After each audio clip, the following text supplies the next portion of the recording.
Let me introduce him to you. That's our Dr. Lawrence Miskin, our first person on the scene here. He's ready to go now. We also want to welcome everyone watching live around the world on YouFightLive.tv. Welcome to all those viewers. Thank you for tuning in. Pittsburgh, Pennsylvania. Are you ready to get this party started? It's fight time, and we're going to kick it off in a brand new cage with the lovely ladies of MMA. Let's bring them out. First from the blue corner, we need Courtney Kern, cage side. Courtney Kern.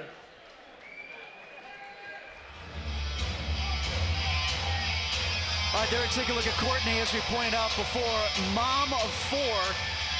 I don't know about you guys, but I would think that if you're a kid and you know that mom does this for fun, you don't act up at home, am I right? Yeah, definitely. I mean, you know, they say you don't mess with mama bears as it is. She's mama bear of 4. I'm not even sure I'd want to get in and fight her, really.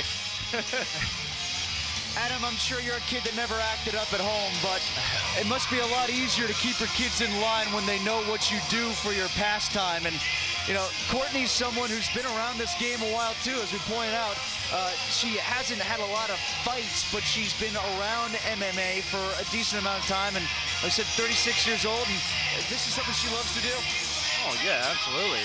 You know, I mean, I'm just looking for her to get in here and just do what she does best, man. So we'll see a good fight tonight. I don't know about you guys, but I'm nervous. You know, me being a fighter and being a part of this is just insane. I'm shaking. You know, I love it, man. Our second fighter tonight against Courtney is the aforementioned Melissa Gasdick, 5'3", 135 pounds, from Pittsburgh, Pennsylvania, training out of Team AMS, a jiu-jitsu specialist. And we mentioned the football background, Brian, but she's also got a military background as well. She's in the National Guard. Yeah, she's clearly a disciplined person overall in her life. And, you know, the football, her being a defensive back, I imagine footwork is going to be a great, you know, area of expertise for her. Defensive backs, they got to have good footwork. They got to be able to turn on a dime. And in this sport, in this world, you got to have good footwork. So I think that's going to help her a lot against a kickboxer. That's a great point. Absolutely. All right, let's go to the tail of the tape. Courtney Kern and Melissa Gasdick, each standing at 5'3" and 135. You see the records there, 0-1 for Kern, and first amateur fight for Gasdick. A bit of a reach advantage, Adam, and I'm not quite sure if that's something that Courtney will be able to use to her advantage immediately in this fight, but maybe something that wears as the fight goes on. Oh, absolutely. You know, any type of reach advantage is going to aid you in this in the cage tonight, so we'll see what she does, man. Melissa Gasdick has a strong base, very strong lower body, you know, strong thighs. She's going to have a good base. Let's go to Dan Bogan in the ring. I'm your ring announcer this evening, Dan Bogan. This is our first event of the evening. It opens up our contest with the ladies of MMA. It's an amateur female bantamweight bout. It calls for 3 two-minute rounds. First, we have fighting out of the blue corner. She weighed in at 134 pounds. She stands 5'8" tall. She has a 68-inch reach.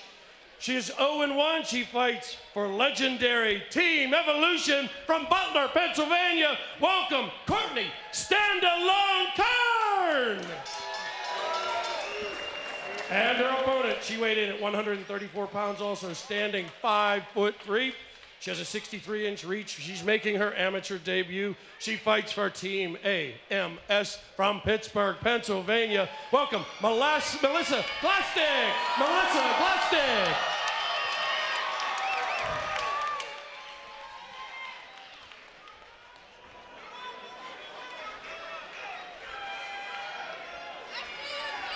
And we're ready to start our first bout of 12 tonight here on the North Shore. Gladiators of the cage. This is North Shore Rise to Power 3, and ladies first, because we're gentlemanly around here. Melissa Gasdick and Courtney Kern, and they both look pretty excited to be out there. Melissa, a big smile on her face, and the opening bell ready to sound, and we're ready to get things going, guys. All right. Yeah, that's the first thing I saw right there. She liked the smile.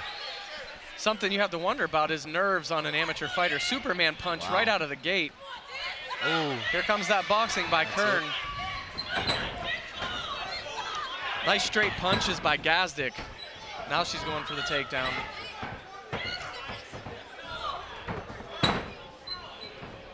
Fellas, those heavier gloves, how much are they feeling the impact of those punches? Oh, man, they hurt. Every time they hit the face, man, it hurts. But you got to look at it, man. There's a lot of adrenaline rush right now.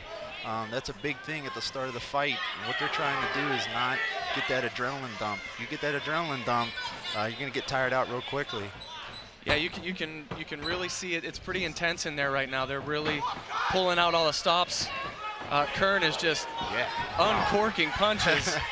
She didn't even care, man. She's just going for it. Gasdick lands a very nice right hook. Gasdick leading with the right a lot so far, fellas. No one taking this one to the ground as of yet. Wow, this looks like a stand-up battle here. She doesn't want to go. Oh. Looks like Courtney Kern stopping the fight, calling for the official to come in. Looked like there's an issue with, is it a contact or a finger to the eye, perhaps? Yeah, I didn't see what happened there, guys. I know that Melissa's employing a really interesting boxing strategy for a grappler. She's hooking off the jab a lot. She's throwing a jab. She's hooking off of it. She's landed that a couple times. But I think ultimately she wants to get it to the ground.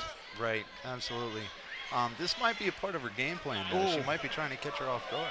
Yeah, there it was. Yeah, big right hand that got her right on the eye.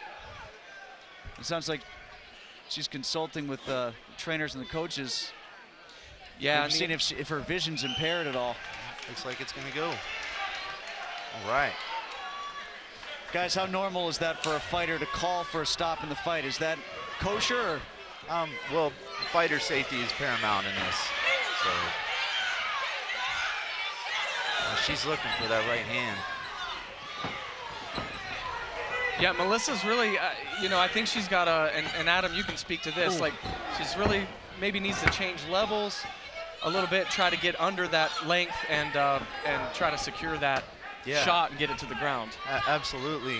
It just doesn't look like she's trying to set it up. I don't know if she's trying to go against what her opponent thinks, what Courtney thinks. But I don't know that she wants to continue down this road employing this strategy. Yeah. I mean, you gotta tie into your strengths here, and her strengths is grappling. So. Yeah, she's. Very nice right hand. That looked good for the judges, that's for sure. And that'll be the end of round one, and we saw it a couple times. We got some blood on the bridge of the nose. That was from the last right hand. There were 3 solid rights that were landed by Melissa Gasdick there. True. I'm going to tell you what, man, they were looking to hurt. That was some serious leather flying. And, people like to knock women's MMA, but, man, they come in here to brawl. They absolutely do. Absolutely. I was concerned about Melissa's nerves. She seemed to be showing some nerves to me. But I'll tell you what, when you land big shots, big bombs like that, the nerves just kind of really don't matter anymore. Yeah, that's true. So she's probably hoping she can land a couple more shots like that. Now, Melissa looking at her hand, you can imagine it hurts a little bit after how much solid contact she had with those 3 big rights in round one. Unable to stop the bleeding right now for Courtney Kern. As we try to do some cleanup work in the ring right now, but referee conferring with the corner, and they're going to have this fight continue. Well, that cut right there, that's not really going to bother her too much. It's not impairing her vision. So, how about her breathing? Well, probably a little bit, yeah, definitely. Especially if that's going, down into the mouth, around the nose. Absolutely, but. You're aware of it. You're definitely aware of it, but it starts to fade into the background once you're in the heat of battle. That's true. I found it interesting. Melissa didn't take the stool between rounds. I think, she's used to a high work rate. Absolutely. Well, some fighters don't like the stool because it feels like that, your muscles start to cramp up after a while. So standing kind of keeps you loose, keeps you ready to go. More of a mental thing. And you look across the cage and you see somebody looking at you and you're standing while you're sitting, it plays a mind trick on you. Adam, Bryan, when he gets something that's working as clearly as the hard right hand to the face, the hard right hand up high that Melissa has right now, do you just keep going to it, or is there such a thing as going to it too much? It's hard to say. I mean, she can definitely use that to set up her takedown. She wants to get it down to the ground, but don't stop what's working. Yeah, especially if you don't take the direct route and you start setting it up with feints. You know what you want to ultimately land, and if you have the finesse and the ability to set it up, then big big shot by Melissa Gasdick right there. Yeah, I guess that answers that question. She went right back to it, and there it is again. Another right now combination landed by Gasdick. Kearns is really just hoping to brawl her way through this. She's still coming forward, though. Yeah, she's got a lot of heart. That's good. Remember, guys, Kern is the one that allegedly wanted to keep this one up and have it not go to the mat, but she's being outpointed with some big shots from Gasdick so far. Yeah, it looks like she's trying to tie her up, trying to keep the, the punches from hitting her. So we'll see what she can do here. It was a nice knee by Gasdick there. Kern felt that one. Neither tying up in a Muay Thai clinch in that situation, and that was interesting there. What's interesting is Melissa keeps changing her stance. I don't know if she's trying to catch her off guard, catch Courtney off guard, but whatever she's doing, it's working. Big right hand, big right hook. Doesn't look like, that's it. So that's it. Wow. Just too much. Those were bombs. Those are absolute bombs. Absolutely. Wow. Heavy right after heavy right, and Melissa Gasdick is going to win this fight. I can tell you, I wouldn't want to eat. If Melissa's a small package, I would not want to eat any of those right hands. Absolutely. Here's another look at the last blow, and a hard one to the chin and the jaw, and that really set up the end of the bout right there, fellas. Kern really just keeping a low left hand, just some, fundamental things there, and reaching out with her left hand, not keeping it up there to block. It's easy to critique when you don't have the broken nose, but clearly Kern had a broken nose, and head movement and blocking can become an issue. Great job from Melissa. Fantastic debut. Yeah, absolutely. That's how you want to do it.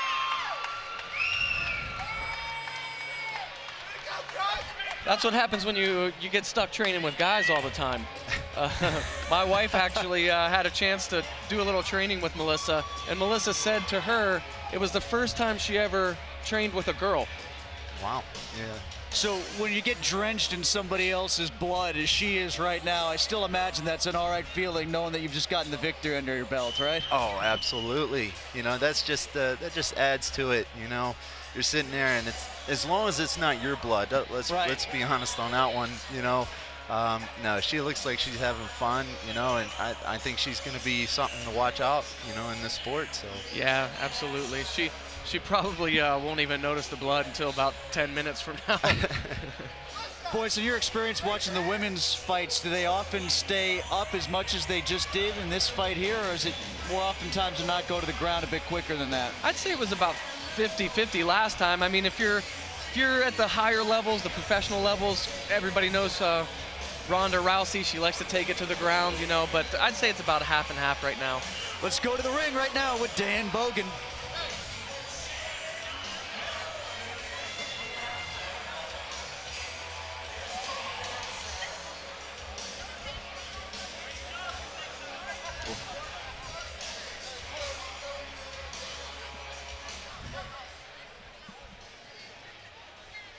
Ladies and gentlemen, Gladiators in the cage. We don't start off slow. Let's give them both a big round of applause. What a way to kick off the evening.